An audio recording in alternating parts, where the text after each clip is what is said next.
Yoma Daf Hey, how are you all doing?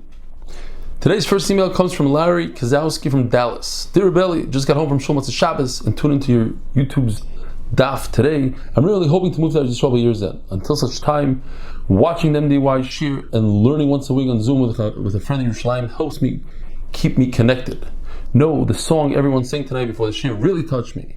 And please know that we are davening for your safety of our MDY family along with all our brothers and sisters there. Be safe and wish everyone a safe and joyous Shavuos. R Eli Stefansky, Dallas. Second email comes from Avi Lachman. And he says, Shalom Aleichem Rebelli, my father Moish Lachman is a big talmid of yours. To see the way he's become a new person since he's drawing your chabur is amazing to watch. He's sponsored a few times and honestly a big talmid chacham as well. My father turned 60 years old today. Mazel tov, mazel tov. He's an amazing husband, father, and grandfather. He's a lawyer, but spends most of his day learning Torah. Unbelievable. He goes on to say, really mean the world to him. Vazio is his Rebbe. Thank you so much, Avi Lachman. Mazel tov again. So Yoma Daf Hey, we know that the Kohen Gadol will go up onto Lishkas Parva, and he would be titled in the mikvah. Why is it called Parva? The Gemara says there was a sorcerer by the name of Parva, and he's the one that built that Lishka. Taisus brings an aruch that says that Mr. Parva dug a tunnel all the way to Kodesh HaKadoshim, hoping to see the Kohen Gadol perform the Avodah, but he was caught. And to remind the Olam about that story, they called it Lishkas Parva. As we learned in the Mishnah, the morning soinus was worth 18 mana, and in the evening it was worth 12, and the Mishnah says the total is 30. Why does the Mishnah have to tell us the total? We know math.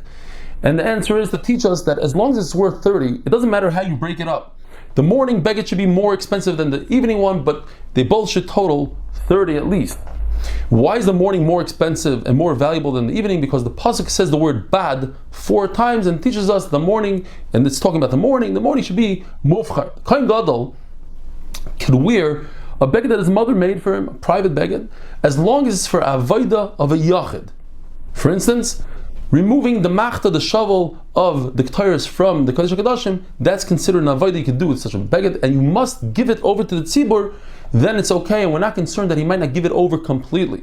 The Gemara gives us a couple of stories. The mother of Rabbi Shmuel, she made him a beggar that was worth 100 mana. He performed the avodah and gave it over to the tzibur like the halacha requires.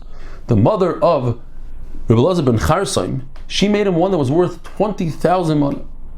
A very sad story. She worked really hard, spent a lot of money, even though it was made out of chutim that were kafel sheish. They were made out of 6 threads each.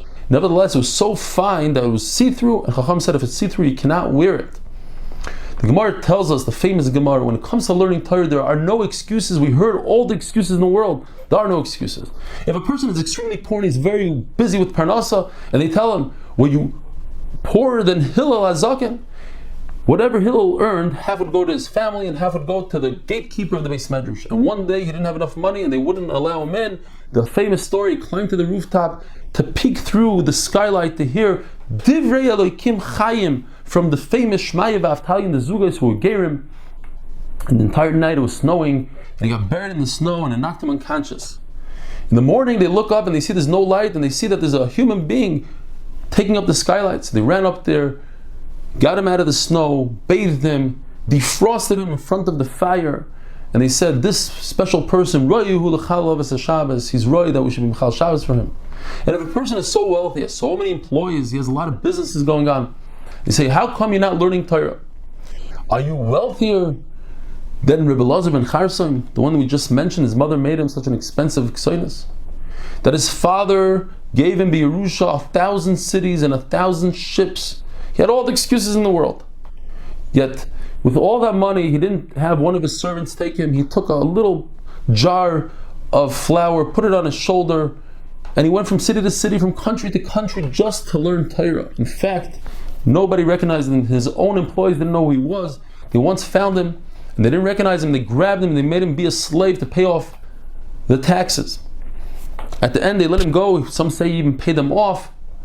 And the Gemara says he never saw them again, they never saw him. He went and he learned Torah day and night. If a person is a big Baal Taiva, and he's busy with his Yetzer Hara all day and night, also not an excuse. They'll say, well, you better look in the Yosef HaTzadik, who every day, Eishes Pitifar, try to convince him and she would wear different clothing in the morning and different clothing in the evening. She threatened his life, she threatened him, she said, I'll throw you in jail. And Yosef HaTzadik says, Hashem matir asurim, I'm not worried about your jail. I'll beat you until I'll bend you over. He says, I'm not worried. Hashem zoykif kefufim. I'll blind your eyes. Not worried. Hashem poikeach ivrim. I'll pay you money. I'll give you 1,000 kesef. He didn't want to hear from anything. As the Torah says, Lishka vetzla, the Gemara darshans ba'olam hazeh. Liyoi sima, to be with her, means la'olam haba. And you see from this Gemara that if a person is over an avera, that goya comes with him to olam ha'emes, and is like a dog grabbing onto the person's foot. Everybody knows, oivei, this person is with a goy. So the bottom line is, Hillel mechayiv ha'aniyim, Rabbi Elazar ben Charsaim is mechayiv the ashirim, and Yosef HaTzadik is mechayiv the rishoyim. There are no excuses when it comes to learning Torah. Everybody must learn Torah. Have a wonderful, wonderful day.